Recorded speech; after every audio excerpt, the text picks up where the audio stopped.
करनाल की हम बात कर लेंगे। करनाल में सीएम मनोहर लाल के आवास पर हमला होने का मामला सामने आया है। अज्ञात युवकों ने सीएम आवास पर हमला किया।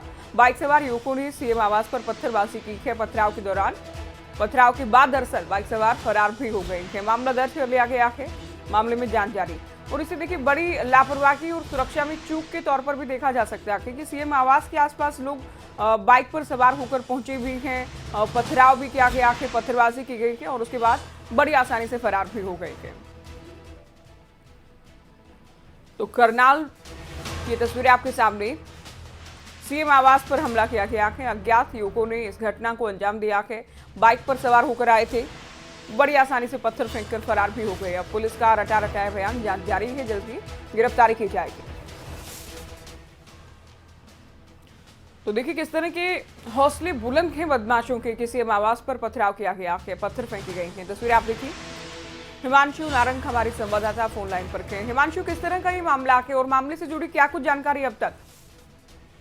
रात तकरीबन 10:30-11 बजे के आसपास 5 से 6 बदमाश आते हैं बाइक पर सवार होकर, स्कूटी पर सवार होकर। और उस समय सड़कें सुनसान थी, कोई ज्यादा लोग सड़क पर नहीं थे। प्रेम नगर का वो इलाका पड़ता है और जो आसपास थाना लगता है वो रामनगर थाना क्षेत्र है और ज्यादा दूर भी नहीं है थाना। दो जो गार्ड है, सुरक्षा कर्मी है, वो घर के अंदर थे और जैसे ही आते हैं ईंटों की बरसात होती है, ईंटें फेंकते हैं, तकरीबन 3 से 4 पत्थर फेंकते हैं। और एक गार्ड का जो सिपाही है वो जैसे ही घर कूदकर बाहर आने लगता है तो वो बाइक सवार, स्कूटी सवार जो बदमाश हैं वो मौके से फरार हो जाते हैं।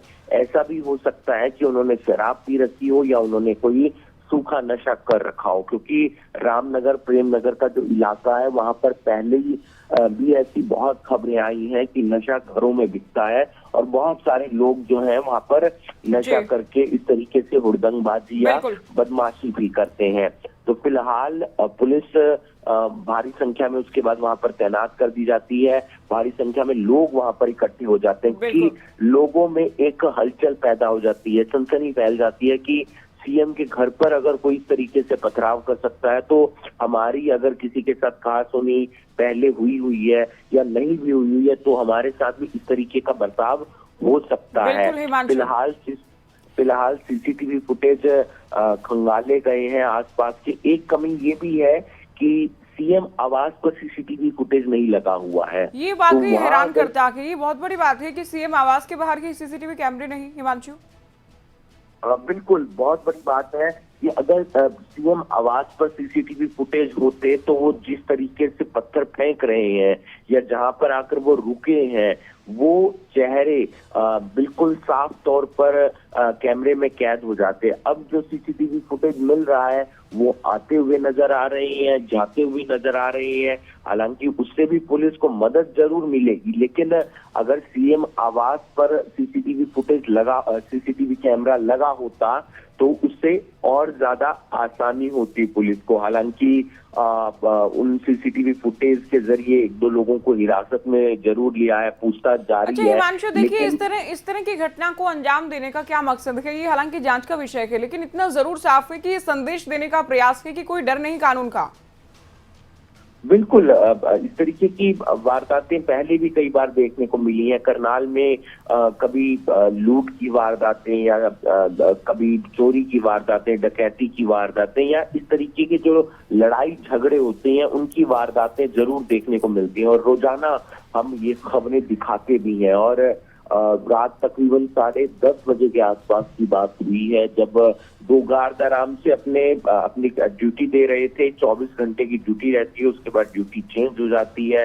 दोनों सिपाही घर के अंदर थे और अचानक से आवाजें आने लगती हैं तो वो एक गार्ड का जो सिपाही है वो जाकर देखने लगता है तो सभी बाइक पर एकदम से भाग जाते हैं। इतने लोग आ जाते हैं कि पत्थर जब फेंके गए और ईंटें फेंकी गई तो उससे आसपास का जो रिहायशी इलाका है, आम लोग वहां पर रहते हैं, तो वो भी बाहर आए और देखने लगे तो एकदम से भाग गए वो बदमाश।